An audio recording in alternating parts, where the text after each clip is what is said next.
Na realidade, é a primeira parte que nós vamos expor. Domingo passado, nós fizemos um apanhado do conceito central do livro da carta de Paulo aos Romanos. E hoje nós vamos começar a exposição da carta. No capítulo 1, nós vamos ler do verso 1 ao 7. Lembrando que a sessão vai até o verso 17, mas nós vamos dividir duas partes, 1 ao 7 e depois do 8 até o 17.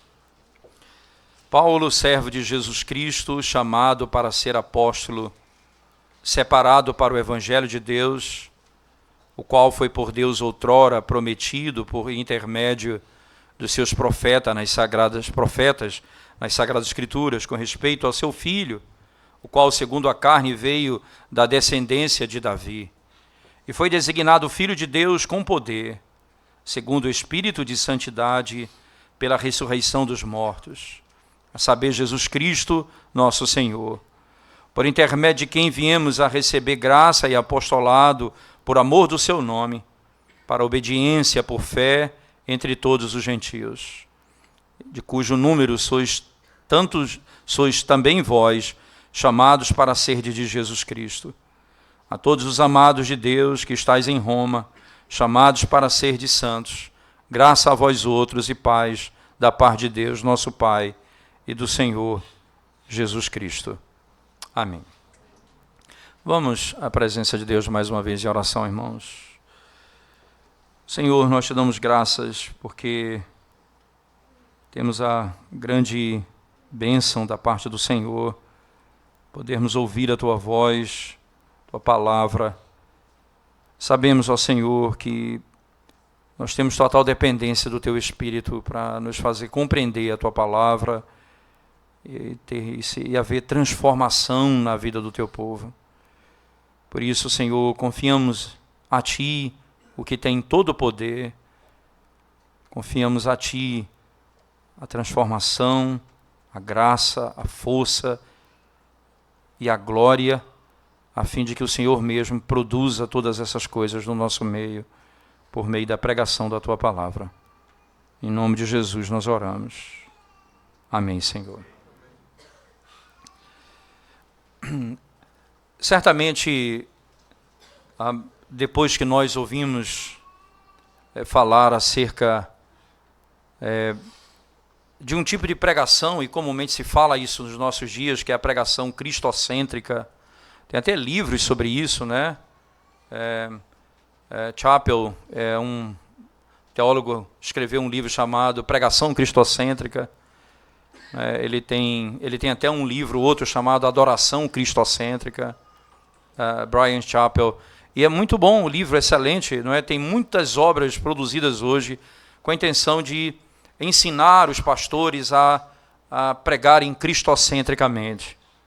E a pregação cristocêntrica, é importante dizer, ela não é uma pregação cristomonista, ela é cristocêntrica. Entenda aí, cristomono é quando nós pensamos na pregação onde somente a segunda pessoa da Trindade é pregada e a terceira, as pessoas da Trindade não são mencionadas na mensagem.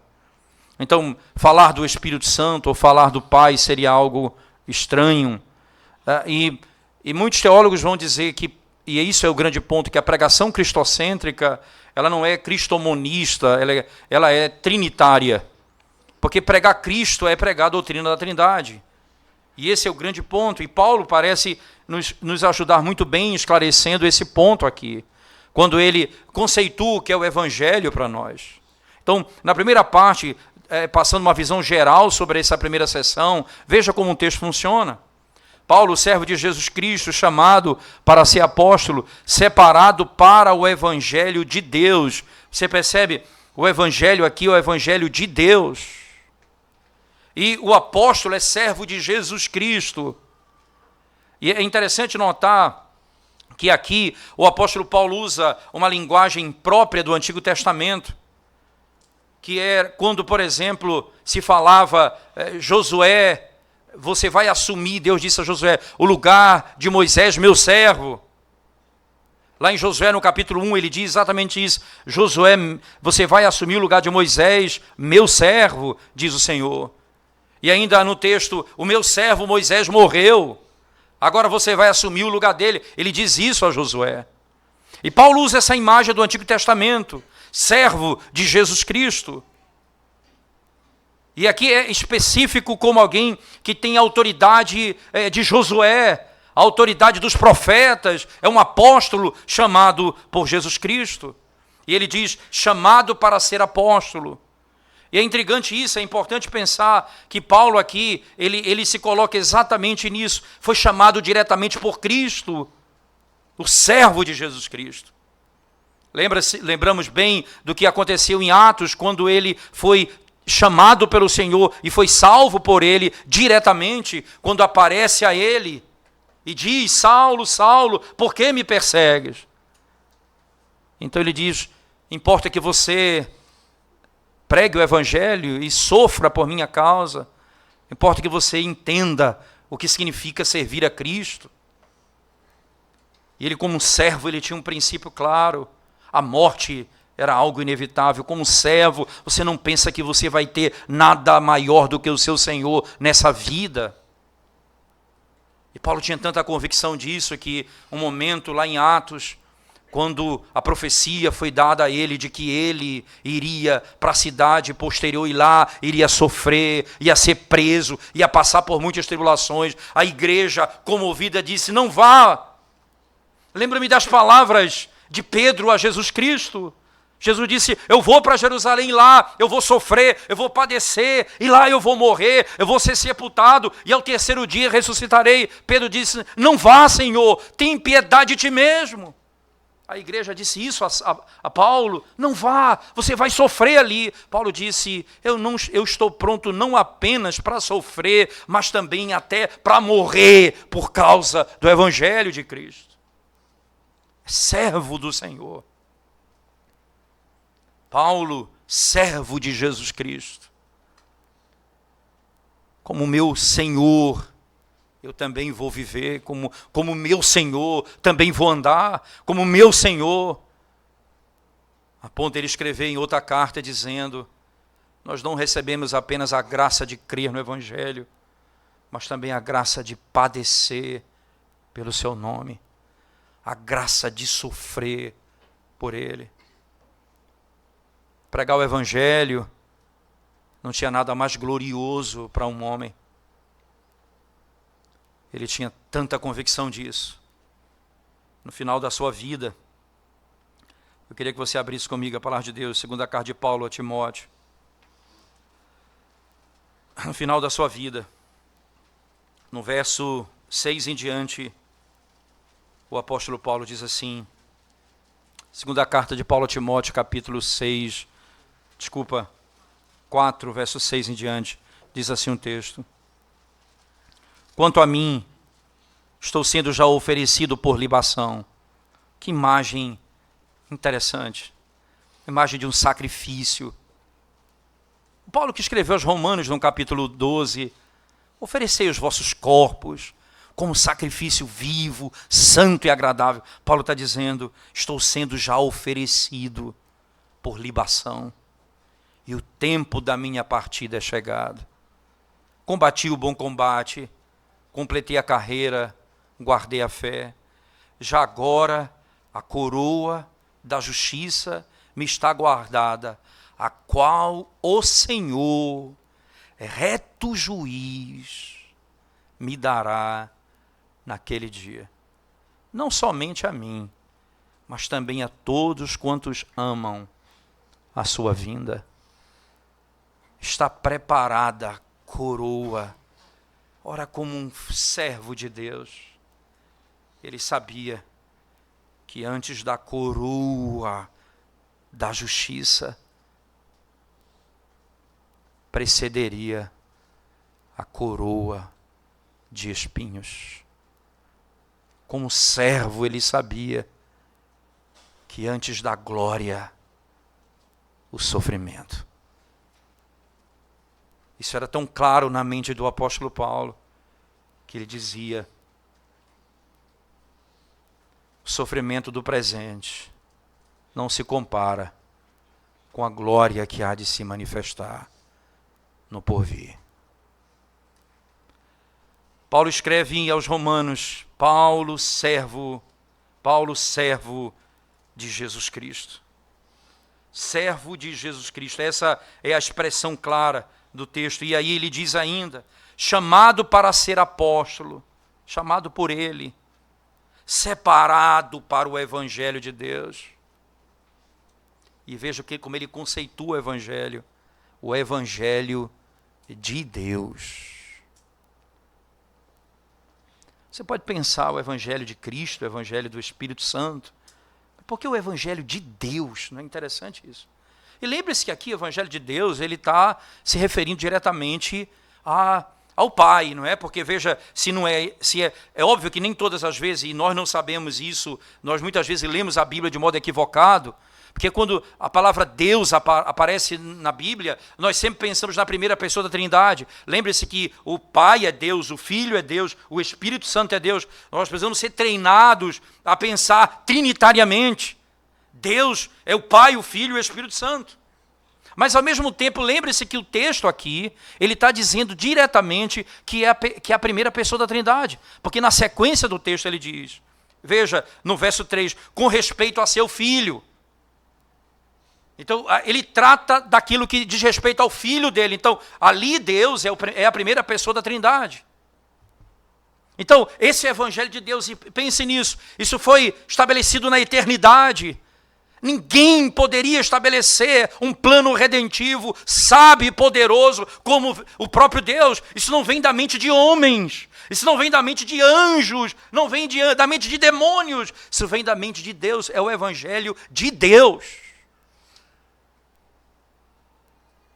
Servo de Jesus Cristo, chamado para ser apóstolo, separado para o Evangelho de Deus. Ora, se nós pregamos o Evangelho de Cristo, nós somos cristocêntricos, primeira coisa que nós vamos aprender que o Evangelho de Deus é o princípio que Paulo estabelece aqui. É Deus quem ordenou, a Trindade Santíssima que planejou isso na eternidade. É o que Paulo vai dizer aos Efésios, no plano da eternidade, quando eles planejaram a obra da redenção. Esse é o Evangelho de Deus. Agora, um detalhe interessante e importante, não é? Esse Evangelho de Deus, ele não é pregado no período de Paulo, simplesmente, ou depois da morte e ressurreição de Cristo. Segundo o apóstolo Paulo, o qual foi por Deus outrora prometido por intermédio dos seus profetas nas sagradas Escrituras. Que coisa impressionante. Primeiro, nós temos que ter a consciência que pregar Cristo é pregar o Evangelho de Deus, que está revelado no Antigo Testamento, você entende? Que está revelado nas Sagradas Escrituras pelos profetas. Não é uma mensagem onde nós só vamos pregar do Evangelho de Mateus em diante. Nós pregamos o Evangelho de Gênesis a Apocalipse. Os profetas anunciaram o Evangelho de Cristo. O autor da carta aos Hebreus, talvez o apóstolo Paulo, no capítulo 4 da carta, verso 1 e 2, ele diz assim, especialmente o verso 2, ele fala, Hebreus 4, 2, ele diz assim, porque também a nós foram anunciadas as boas novas é o Evangelho, porque também a nós foram anunciadas as boas novas, como se deu com eles. E aqui lembra que esse eles aqui é uma referência no capítulo 3, que é o povo que saiu do deserto e estava indo para a terra prometida, e muitos morreram no caminho. Então ele diz, ora, nós ouvimos o Evangelho assim como eles também ouviram o Evangelho. As boas novas foram ouvidas por eles. Isso me parece claro, não é? Porque é exatamente isso que a Escritura descreve com muita clareza na sua própria palavra, na sua própria descrição do Evangelho. O apóstolo Paulo, então, descreve dessa maneira o que está acontecendo aqui. Paulo, servo de Jesus Cristo, chamado para ser apóstolo, separado para o evangelho de Deus, o qual foi por Deus outrora prometido por intermédio dos seus profetas nas Sagradas Escrituras. E aí você imagina que o evangelho, ele é assim, ele é descrito como a revelação bíblica é como uma semente que ela vai crescendo. Então, imagina que Deus disse à serpente diante de Adão e diante da sua esposa Eva. Ele disse para a serpente: nascerá da mulher aquele que vai esmagar a tua cabeça, tu vais ferir o calcanhar dele e ele vai esmagar a tua cabeça. É conhecido como proto-evangelho. Ali o evangelho está encapsulado em uma semente. E ele começa a desabrochar na revelação. Em cada nova etapa, você vai aprendendo mais sobre ele. Aquela verdade foi suficiente para salvar Adão, Eva, Sete, Abel, a descendência dele, até Noé. Exceto Caim, que segundo João, na primeira carta, no capítulo 3, versos 11 e 12, diz: Caim era do maligno. Era do maligno. O evangelho não o salvou. E como pode salvá-lo? O mesmo Deus disse a Caim: o mal está à tua porta, a ti cumpre dominá-lo. Thomas Boston, um dia, em algum lugar das suas obras, ele comentando esse texto, disse assim, especificamente disse assim: Deus, para salvar o pecador, ele se revela em Cristo nos seus 3 ofícios, em qualquer lugar da Escritura, como rei, profeta e sacerdote. Ele se revelou a Caim apenas como profeta, mas não como rei, porque as suas cadeias não foram quebradas, nem como sacerdote, porque a sua alma não foi curada. Jesus Cristo disse, citando Isaías 61, quando leu no Evangelho de Mateus, dizendo: o Espírito de Deus está sobre mim, porque o Espírito me ungiu para pregar, para curar e para libertar. Para pregar, ele me ungiu como profeta. Para curar, ele me ungiu como sacerdote. Para libertar, ele me ungiu como rei. Ele pregou para Caim, mas não curou, nem o libertou das cadeias do pecado. O Evangelho foi ouvido por todo o Antigo Testamento, por linguagem de sombras, tipos, como nós sabemos na Escritura Sagrada. O Evangelho de Deus, que foi anunciado desde o Antigo Testamento. Agora, do que trata o Evangelho? Esse é o grande ponto. Do que trata o Evangelho? Não é? E é importante isso. O Evangelho trata do Filho de Deus. E aqui é importante nós percebermos isso, irmãos. Veja, com respeito ao seu Filho, o qual, segundo a carne, veio da descendência de Davi. Perceba, o Evangelho fala acerca do seu Filho, que, segundo a carne, veio da descendência de Davi. Como é que exatamente o Senhor estabelece esse princípio aqui? Ele veio, segundo a carne, da descendência de Davi. Ora, me parece claro que o Evangelho, então, fala de Cristo e na sua dupla natureza. Filho de Deus, como Deus, e da descendência de Davi como homem. Isto é, ele é verdadeiro Deus e é verdadeiro homem. Parece que muito claramente Paulo está dizendo isso aqui no texto. Cristo é Deus e homem por uma união pessoal de duas naturezas. Isso é importante, de duas naturezas. As duas naturezas em Cristo, elas se mantêm ainda distintas. A divindade não foi mudada em humanidade ou influenciada, nem a sua humanidade foi mudada em divindade, pois a Escritura fala dessas duas coisas distintamente. Por exemplo, na primeira carta de Pedro, capítulo 3, verso 18, eu queria que você abrisse a Bíblia comigo. Primeira carta de Pedro, capítulo 3, verso 18.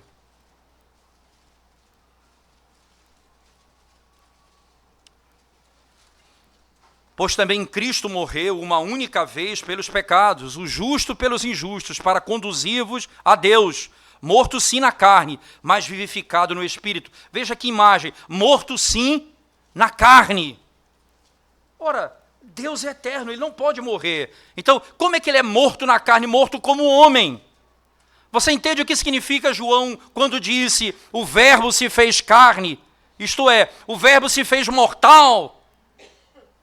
O verbo se fez suscetível à morte. Então, esse é o conteúdo.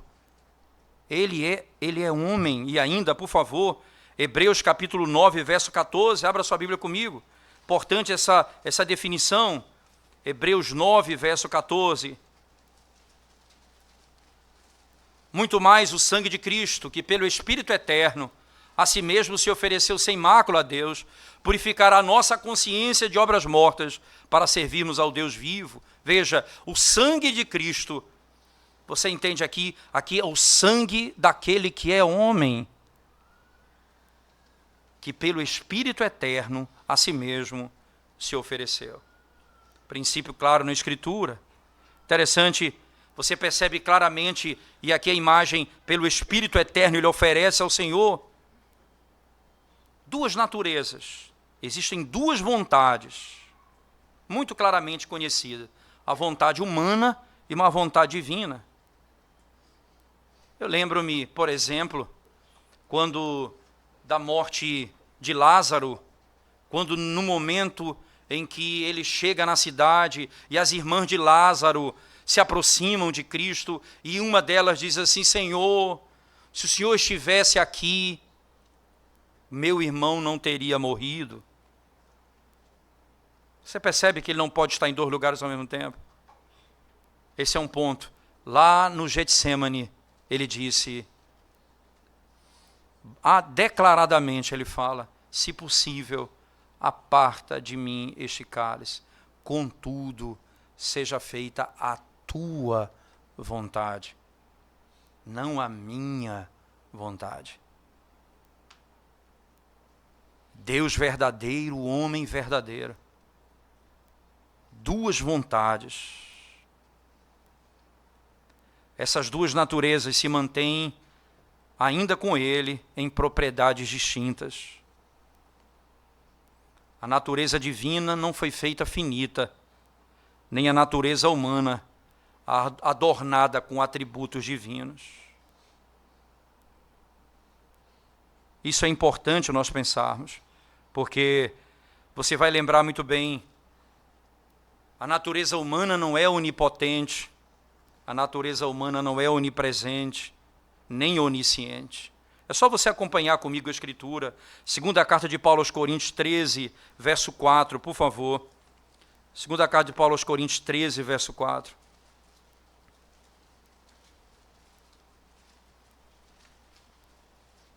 Ele diz assim, porque de fato foi crucificado em fraqueza, contudo vive pelo poder de Deus. Porque nós também somos fracos nele, mas vivemos com ele para vós outros pelo poder de Deus. Veja, não há onipotência na carne, então foi crucificado em fraqueza. Quando se diz da fraqueza de Deus no Evangelho, diz, porque a fraqueza de Deus é mais forte do que o poder do homem, do que a loucura de Deus é mais sábia do que a sabedoria do homem. Mas não é isso que está dizendo, ele padeceu em fraqueza. Ainda, O texto que eu me referi em João 11, verso 15, quando descreve que Marta disse a Jesus, se o Senhor tivesse aqui, ele não teria morrido. Veja, ele não pode estar em todos os lugares ao mesmo tempo. Como homem, onisciente. Marcos 13, verso 22, por favor. O Evangelho de Marcos, capítulo 13, verso 22. Veja o que a Escritura diz, por favor. Pois surgirão falsos cristos e falsos profetas, operando sinais e prodígios, para enganar, se possível, os próprios eleitos. Marcos 13, 22. Se possível, enganando até mesmo os próprios eleitos. Interessante pensarmos nisso, irmãos. A humanidade de Cristo era verdadeiramente humanidade. Mente, corpo e alma racional e o corpo como o nosso. Essa é a grande verdade. Paulo diz, é disso que trata o Evangelho de Deus, pregado desde o Antigo Testamento. Filho de Deus e que ao mesmo tempo é filho de Davi. Ao mesmo tempo filho de Davi. Mas de maneira impressionante, são duas naturezas, mas não duas pessoas. Essas naturezas não são separadas, elas não se separam, e isso é o grande ponto do Evangelho. Cristo não tem duas pessoas, mas uma única pessoa, com alma e corpo. Ele, assim como a alma e o corpo estão unidas, assim também, de modo muito claro, ele está unido a uma única pessoa. Esse é um ponto central para o Evangelho. É importante em pensarmos ainda que o Filho de Deus foi feito de uma mulher. É por isso que ele precisa ter natureza humana, mas ele foi obra do Espírito Santo, ele tem a natureza divina. As duas naturezas fazem uma única pessoa. Ele é de fato uma única pessoa. Se não for verdade, irmãos, não é? É o que Paulo vai dizer aos Romanos, no capítulo 9, verso 5. Por favor, voltando ao nosso texto, ao nosso livro. Romanos, capítulo 9, verso 5. As palavras do apóstolo Paulo são as seguintes. Deles são os patriarcas, e também deles descende o Cristo, segundo a carne, o qual é sobre todos Deus bendito para todo sempre. Veja, Paulo aqui mostra categoricamente que a mesma pessoa, que também deles descende o Cristo, segundo a carne, o qual é sobre todos Deus bendito. Ele é aquele que é verdadeiro homem, verdadeiro Deus, é Deus bendito para todo sempre. Se não fosse unido as duas naturezas numa única pessoa, irmãos, se as duas naturezas não fossem unidas, seria inconsistente com aquilo que Paulo diz lá em Atos 20, verso 28, quando fala que pelo sangue de Deus, isto é, que ele comprou os seus eleitos, a sua igreja pelo sangue. Aí ele vai dizer, o sangue do próprio Deus, Atos 20, verso 28. Como ele poderia dizer sangue do próprio Deus, se Deus não derrama sangue? É porque não pode separar as duas pessoas. O sacrifício dele é feito pela mesma pessoa. As duas naturezas não se separam. Que mistério extraordinário do Evangelho. Desde o Antigo Testamento. O Evangelho de Deus que fala do Cristo, que é Filho de Deus e da descendência de Davi, homem perfeito.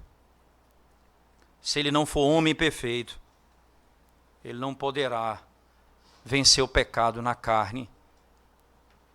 Se ele não for Deus perfeito, ele não suportaria a ira do próprio Pai.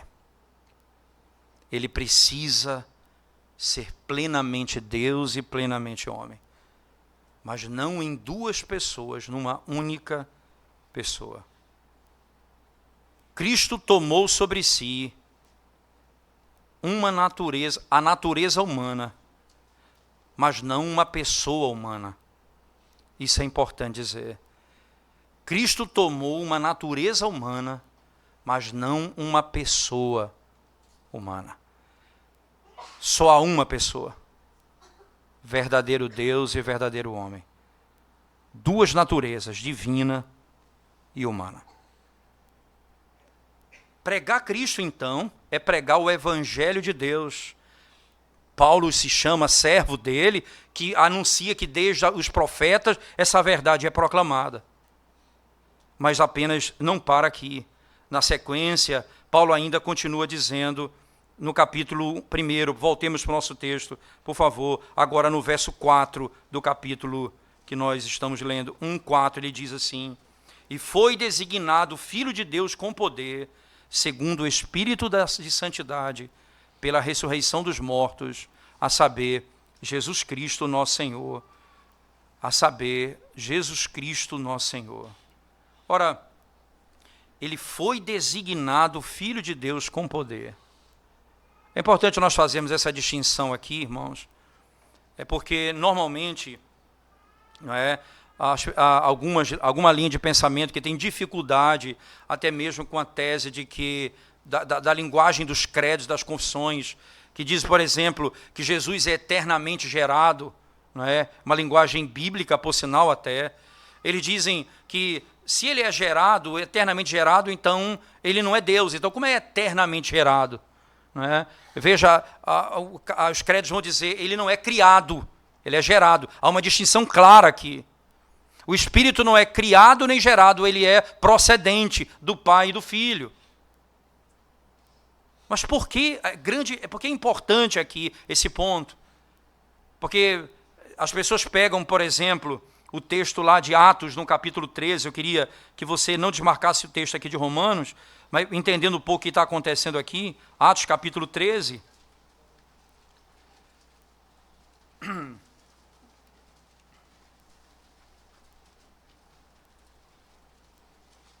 No versículo 32 em diante, ele diz assim: nós vos anunciamos o evangelho da promessa feita a nossos pais. Veja, a mesma linguagem de Paulo aos Romanos. Como Deus a cumpriu plenamente a nós, seus filhos, ressuscitando a Jesus, como também está escrito no Salmo 2: tu és meu filho, eu hoje te gerei. E que Deus ressuscitou dentre os mortos para que jamais voltasse a corrupção. Desta maneira eu disse, e cumprireis a vosso favor as santas e fiéis promessas feitas a Davi. Agora, perceba, quando ele usa a expressão no verso 33, como Deus a cumpriu plenamente a nós, seus filhos, ressuscitando a Jesus, como também está escrito no Salmo 2: tu és meu filho, eu hoje te gerei. Veja, muita gente diz assim, ele é chamado Filho de Deus na ressurreição. Então, essa é o texto que se utiliza para dizer que ele é eternamente gerado, como, por exemplo, no Salmo 2, verso 7, que fala especificamente assim: tu és meu filho, eu hoje te gerei. E o termo é, eu te gerei. Veja que o gerar é uma linguagem bíblica. Eu hoje te gerei. E entenda, irmãos, que o hoje aqui, uns vão dizer, isso aconteceu na ressurreição, como Paulo diz aqui em Atos. Ora, não me parece isso lógico, até porque no dia do batismo de Cristo, o Espírito vem sobre ele e ouve-se a voz do Espírito dizendo, este é meu filho amado. Lá no Monte da Transfiguração, quando Jesus está com os dois apóstolos ali, o Espírito vem sobre ele e diz, o Senhor diz exatamente assim, este é meu filho amado, a ele ouvi. Então não é claro e não é lógico dizer que ele se torna filho de Deus na ressurreição. O que Paulo está dizendo aqui então? Ele está dizendo ele é declarado poderosamente filho de Deus na ressurreição. Não é que essa imagem de Paulo, veja só no texto, apesar da discussão da tradução que há aqui no verso 4, e foi designado filho de Deus com poder, alguns vão dizer, ele foi designado poderosamente filho de Deus, ou ele é o filho de Deus poderoso. Veja, independente de como você toma a tradução, você não tem como fugir de um ponto. Ele é filho de Deus poderosamente, ou ele é poderosamente o filho de Deus, ou ele foi designado poderosamente filho de Deus, porque foi designado quando? Na ressurreição. O ponto é, a ressurreição aqui significa que quando ele ressuscita dentre os mortos, ele agora é proclamado Filho de Deus poderosamente. Não que ele se torna Filho de Deus, ele é proclamado Filho de Deus poderosamente. E veja o que diz o texto de Romanos, voltando o texto comigo, por favor. E foi designado Filho de Deus com poder, segundo o Espírito de Santidade, pela ressurreição dos mortos, a saber, Jesus Cristo, nosso Senhor. Ele foi designado Filho de Deus com poder, não é? E é interessante que na nossa Bíblia, na atualizada, não é? Ele coloca Espírito com letra minúscula. É uma decisão de quem traduziu o texto. Mas não há em grego como definir isso. Me parece ilógico que aqui o Espírito seja Espírito com letra minúscula, que é o Espírito de Deus, o Espírito de santidade. Veja, e foi designado Filho de Deus segundo o Espírito de santidade. O Espírito, veja, agora ele é proclamado com poder pelo Espírito de santidade que ele é Filho de Deus. Não que o Espírito de santidade é o Espírito, a alma da pessoa, mas o Espírito de Deus. Agora perceba, pregar Cristo é falar do Evangelho de Deus, que foi proclamado pelos profetas, que fala dele como filho de Cristo, como Filho de Deus, e segundo a carne da descendência de Davi. E que é proclamado Filho de Deus com poder, pelo Espírito de santidade, na ressurreição dos mortos. Pregar Cristo é pregar o Deus homem, que veio resgatar o seu povo, que é o Evangelho de Deus, pregado pelo poder do Espírito Santo. Não é pregar uma pessoa da Trindade, é pregar a doutrina da Trindade. Porque você não pode, segundo o próprio Evangelho de João, no capítulo 1, versos 8, ninguém jamais viu a Deus. O Filho unigênito, ou melhor, o Deus unigênito que está no seio do Pai, é quem o revelou. Ninguém jamais viu a Deus. É o Filho quem o revela. Como é que você prega? Você vai pregar Cristo e não vai pregar a Trindade. Você vai tornar Deus conhecido. E como é que você prega Cristo sem o Espírito Santo? O Espírito foi enviado por ele para que pudéssemos crer. E aí Paulo vai dizer isso também na segunda carta aos Coríntios, no capítulo 4. Ele vai dizer abertamente isso. Ora, se o meu evangelho está encoberto, é para os que estão perdidos que está encoberto. Porque o Deus desse século cobriu os olhos, cegou o entendimento dos homens, para que eles não vejam a glória do evangelho de Cristo. Aí ele diz, mas Deus fez resplandecer na face de Cristo a glória do evangelho. Não há como você imaginar que alguém pode conhecer a Deus sem Cristo, ou pode conhecer a Cristo sem que o Espírito Santo venha desvendar os nossos olhos. É pregar o Espírito, é pregar o Evangelho de Deus, desde o Antigo Testamento, que trata do Filho de Deus, que é verdadeiro homem, verdadeiro Deus, por intermédio do Espírito Santo, que na ressurreição de Cristo, então, declara ele poderosamente o Filho de Deus. Poderosamente o Filho de Deus. Eu fico lembrando do texto de Atos, no capítulo 2, quando Pedro, depois do Espírito descer sobre a igreja, e ele prega o Evangelho àquela multidão que está diante dele, e a mensagem é muito simples, ele diz assim, aquele Cristo que vocês mataram, que foi sepultado, e Deus o ressuscitou. Deus fez dele Senhor. Ele pregou depois que o Espírito veio sobre a igreja. Essas palavras aqui no poder do Espírito. Então perguntaram, depois do coração constrangido pelo seu pecado: o que faremos? Pedro disse: arrependa-se, creia no Senhor Jesus, e vocês serão salvos. 3.000 pessoas foram salvas naquele dia. Ele é declarado na ressurreição pelo Espírito poderosamente o Filho de Deus.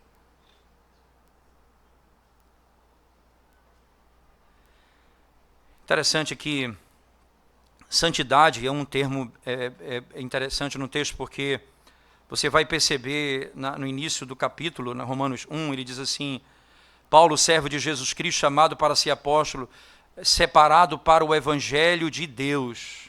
Separado para o Evangelho de Deus. Veja, Paulo, servo de Jesus Cristo, chamado para ser apóstolo, separado para o Evangelho de Deus, o qual foi por Deus outrora prometido por intermédio dos seus profetas nas Sagradas Escrituras, com respeito a seu Filho, Filho de Deus, qual segundo a carne veio da descendência de Davi. E é interessante pensar como, o que é que se dizia de Cristo no Antigo Testamento. Se dizia que ele era o Filho de Deus, mas como é que ele chama as Escrituras? Ele chama Sagradas Escrituras, ou Santas Escrituras, é o termo utilizado aqui. Santas Escrituras. E ao mesmo tempo, ele utiliza no verso 4 a expressão o Espírito de Santidade. Por que o Espírito de Santidade é que anuncia, é o poder dele que faz com que os homens creiam no Evangelho de Jesus Cristo? O que é que está em jogo aqui? Veja o verso 5, depois eu volto mais detalhadamente para o 4 ainda, mas veja o verso 5, o que ele diz: por intermédio de quem viemos a receber graça e apostolado, por amor do seu nome, para a obediência por fé entre todos os gentios. Interessante é obediência da fé, ou então obediência por fé. O que Paulo está dizendo aqui: por intermédio de quem viemos a receber graça e apostolado. Então é por meio dele, do Cristo que ressuscitou dentre os mortos, que recebemos apostolado por amor ao seu nome. Ele diz: para a obediência por fé, para que vocês obedeçam aquilo que o Evangelho manda. Qual a ordem do Evangelho? Creia no Senhor Jesus. Qual é a mensagem do Evangelho? Creia no Senhor Jesus. Veja, aqui não é a obediência para a salvação. Há um mandamento no Novo Testamento. Qual o mandamento que Deus dá? Você tem de se arrepender e crer. Mas entenda, é impossível ao homem fazê-lo. Deus não está dizendo que ele pode fazê-lo, é o que ele deve fazer. Para você ser salvo, você precisa se arrepender e crer no Evangelho. Então ele diz, essa é a obediência para a fé. Foi para isso que nós somos chamados.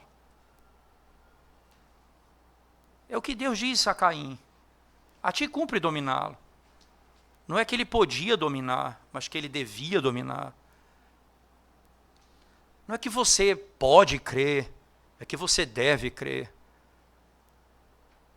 Se você for salvo, você precisa se arrepender e crer.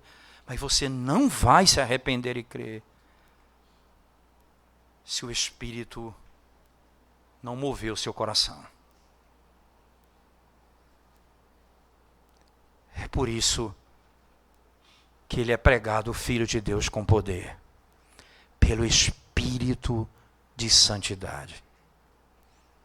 Porque é o próprio Espírito que abre o nosso coração para conhecer a verdade. Na sequência do texto ele diz: de cujo número sois também vós, chamados para ser de Jesus Cristo. E aqui ele está se referindo os eleitos de Deus, não é? Veja só, todos os gentios, vocês também, os de Roma, estão inseridos também, Paulo está falando. Não apenas os judeus, mas também os gentios, chamados para serdes de Jesus Cristo. A todos os amados de Deus, que estáis em Roma, chamados para serdes santos, graça a vós outros e paz, da parte de Deus, nosso Pai, e do Senhor Jesus Cristo. Mais uma vez, chamados para serdes santos. Como é que nós vamos ser santos se não for pelo Espírito de santidade? Como nós vamos crer se o Espírito não abrir o nosso entendimento? Como nós poderemos fazê-lo, irmãos? Nisso está toda a dificuldade. Não tenha dúvida que o poder de Deus aparece quando Ele ressurge, quando Ele tira Cristo da morte. O apóstolo nos diz exatamente isso. Deus exerceu um poder, um grande poder em Cristo, quando Ele o ressuscitou dos mortos. Efésios 1,19. E preste atenção nisso, irmãos. Havia alguns sinais do Antigo Testamento que apontavam para esse momento. Quando Jonas entra no ventre de um peixe, e 3 dias ali ele é cuspido, ele é vomitado fora. Jesus disse que era um sinal da sua ressurreição. Abrir o ventre do peixe para a libertação de Jonas. Tirar Daniel da cova dos leões era um sinal da ressurreição. Impedir que o fogo consumisse os amigos de Daniel é demonstração de poder, grande poder, absoluto poder. Todos tipificam o poder da ressurreição. Mas nada disso se compara, irmãos, em nada ao poder de Cristo poder de Deus em ressuscitar Jesus Cristo dentre os mortos. Deus mostrou poder ali, quando Ele abre o peixe, quando Ele faz o peixe vomitar Jonas, quando Ele quando Ele protege Daniel dos leões, quando Ele impede que o fogo consuma os amigos de Daniel. Era Deus agindo contra as causas naturais. Deus interferindo nas causas naturais. Mas lá na ressurreição, Ele estava agindo contra Ele mesmo. Ele estava apagando a ira, a sua própria ira. Ele estava apagando a sua própria ira. Muito mais poder do que milhares e milhares de fornalhas de Nabucodonosor. Porque Jesus ali, quando foi ressurreto dentre os mortos, quando as portas da morte se abriram, a maldição da lei que estava sobre ele foi tirada. E o poder ali é muito maior do que o ventre de um peixe ou até mesmo as costelas de Leviatã, como descrito em Provérbios ou mesmo em Jó. Admirável isso, irmãos. Porque ele levantou da maldição da lei. E é importante pensarmos nisso porque ele fez isso para que o nosso pecado fosse tirado. Ele ressurge dentre os mortos, para a glória do Pai. E pelo seu poder, pelo poder do Espírito, ele agora é proclamado poderosamente o Filho de Deus. Se ele permanecesse morto, tudo que Cristo fez o faria apenas lembranças. Que homem bom andou sobre a terra. Que exemplo. Nós falamos isso de homens do passado.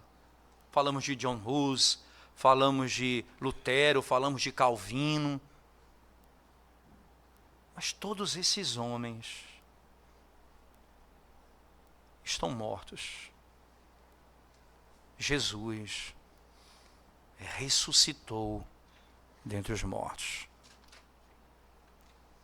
Todas as portas, os pecados que nos prendiam foram destruídos. Pela ressurreição dele, nós somos salvos. E como é que isso é pregado, irmãos? É pregado pelo Espírito de Deus. O que significa isso? Venha a Cristo, pecador sem vida, morto nos seus pecados, que repousa em estrado de putrefação, onde os prazeres da alma e do seu coração lhe dominam e fazem você cada vez mais chorar e se angustiar por causa do seu pecado. E você continua seguindo o curso da iniquidade. Venha a Cristo. O seu espírito é um espírito de vida, que fará ossos secos viver, folhas sem vida florescerem. Preste atenção nisso, irmãos. Desperta, tu que dormes. Levanta-te da morte e Cristo te dará a luz. Desperta da morte. Ele é declarado pelo Espírito Filho de Deus, pela ressurreição. E o Espírito, então, na proclamação, traz o poder da morte e da ressurreição ao nosso coração. Você que está com a alma sem alegria, que repousa no terror da sua alma, com apreensões terríveis, cujo coração é como uma pedra que repousa dentro de você. O seu espírito, o Espírito de Deus, é um espírito de luz. Ele conforta, ele une o coração quebrado, ele faz a luz surgir nas trevas, arranca as tuas vestimentas do sofrimento e te veste com a roupa de alegria.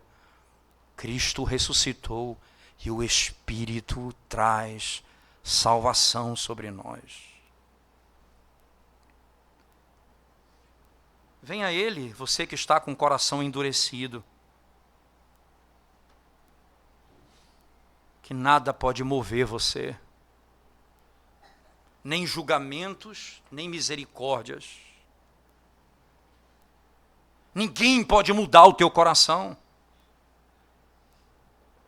Pecado de gerações.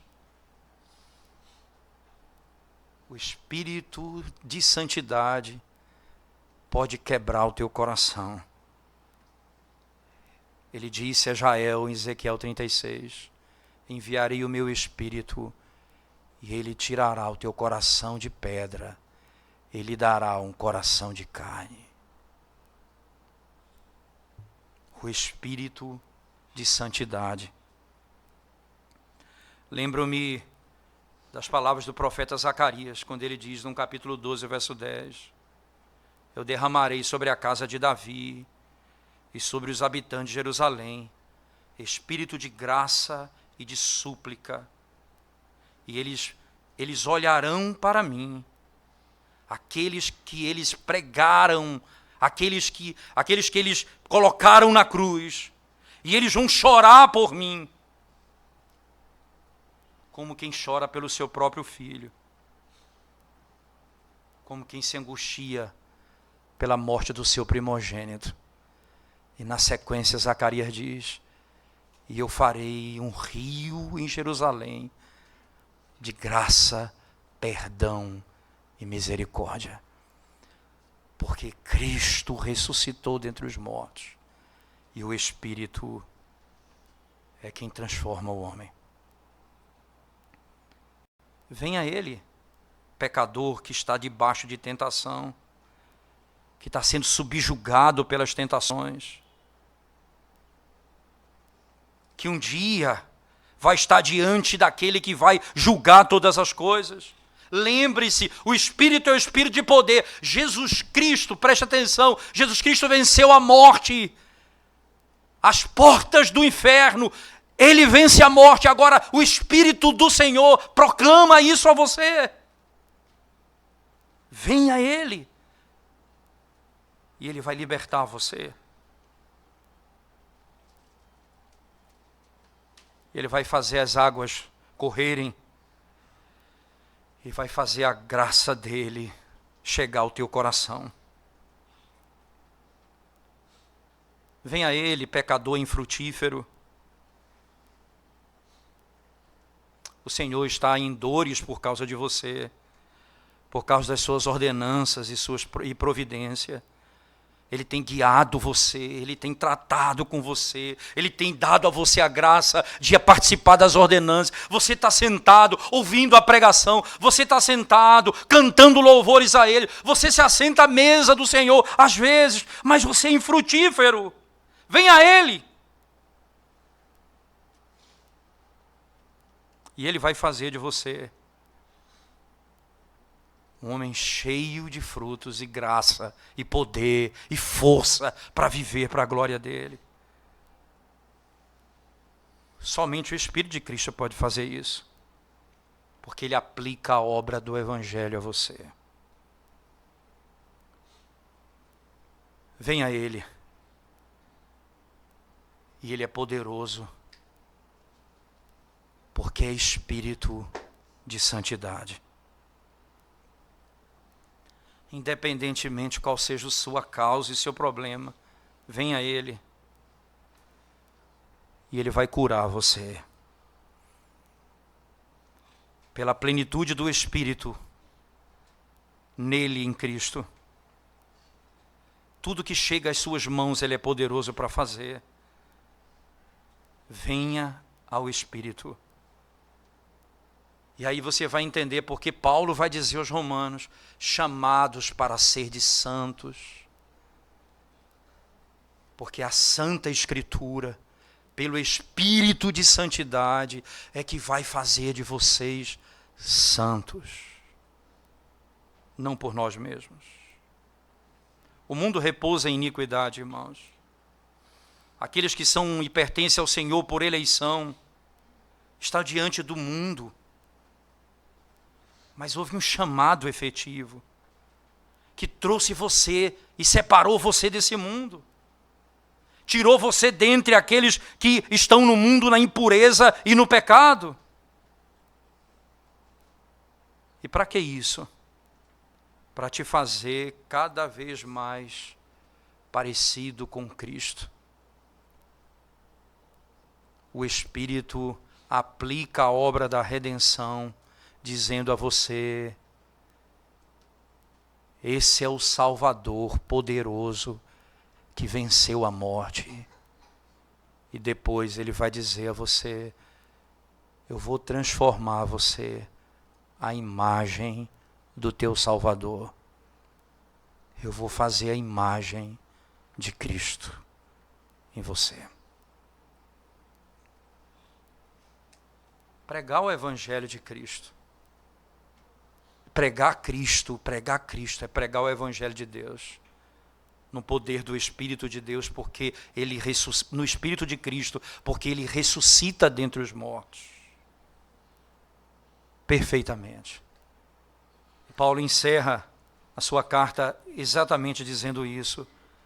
A todos os amados de Deus, que estáis em Roma, chamados para ser de santos, graça a vós outros. E a graça, é a graça aqui no capítulo 5, verso 1, ele vai dizer, justificados, pois, pela fé, temos paz com Deus, e temos acesso agora a esta graça na qual estamos. Graça a vós outros. Nós começamos pela graça, nós vamos viver pela graça, nós venceremos pela graça. Graça e paz. Porque Cristo agora, quando Cristo ressuscita dentre os mortos, quando Ele morre e ao terceiro dia ressuscita, a ira de Deus é apaziguada. Agora existe paz. Paulo disse, justificados, pois, mediante a fé, temos paz com Deus. Da parte de Deus, nosso Pai, e do Senhor Jesus Cristo. Essa é a bênção da igreja, dos eleitos de Deus. Graça e paz da parte de Deus. O que mais exatamente você precisa? Qual é a maneira que você tem encontrado para a sua própria salvação? O Evangelho é de Deus. Ele escolheu. Essa é a maneira que Ele vai nos salvar poderosamente. Isso está revelado em toda a palavra. E trata sobre o Filho dele, que é verdadeiro homem também. E na ressurreição dos mortos, Ele é declarado Filho de Deus com poder pelo Espírito de santidade. Porque Ele vai agora transformar aqueles por quem Ele morreu, fazendo deles santos. Santos. Esse é o propósito de toda a carta. Transformar o seu povo em povo santo diante dele. O desejo honesto e sincero do meu coração nessa noite, irmãos, é que a fé e a confiança dos irmãos esteja somente na obra do Evangelho. Nada mais se acrescente a isso. Nada mais se acrescente a isso. Essa é a nossa esperança. E essa é a nossa salvação. Mas também, eu digo a você que está sem Cristo, você não tem esperança. Você não tem para onde ir. Você não tem o que fazer se você hoje não buscar ao Senhor para ser salvo, para que Ele tenha misericórdia de você. Não há esperança para você. Hoje, o Senhor chama você para que se arrependa dos seus pecados e confie nele completamente. E deixe a sua vida de iniquidade, e deixe a sua vida de pecado, e desperte para andar com o Senhor. O poder do Evangelho, pelo poder do Espírito, é que vai transformar você. Vamos orar mais uma vez ao Senhor. Senhor, nós te damos graças por tua palavra,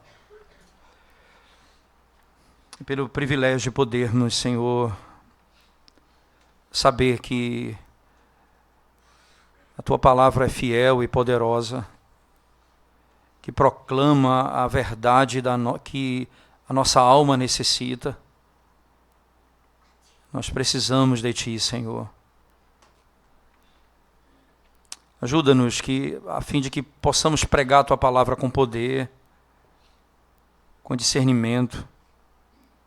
Ajuda-nos para podermos, de maneira clara e objetiva, Senhor, viver na dependência única e exclusiva do Evangelho de Cristo. Nossa esperança, o nosso conforto, a nossa paz, a graça, a vida, a morte, a ressurreição, tudo, ó Deus, depende do Evangelho de Cristo. E nele, no nosso Redentor, nós repousamos e confiamos completamente. Traga salvação no nosso meio, aqueles que não te conhecem, que estão perdidos no pecado. Em nome de Jesus nós oramos. Amém, Senhor Deus.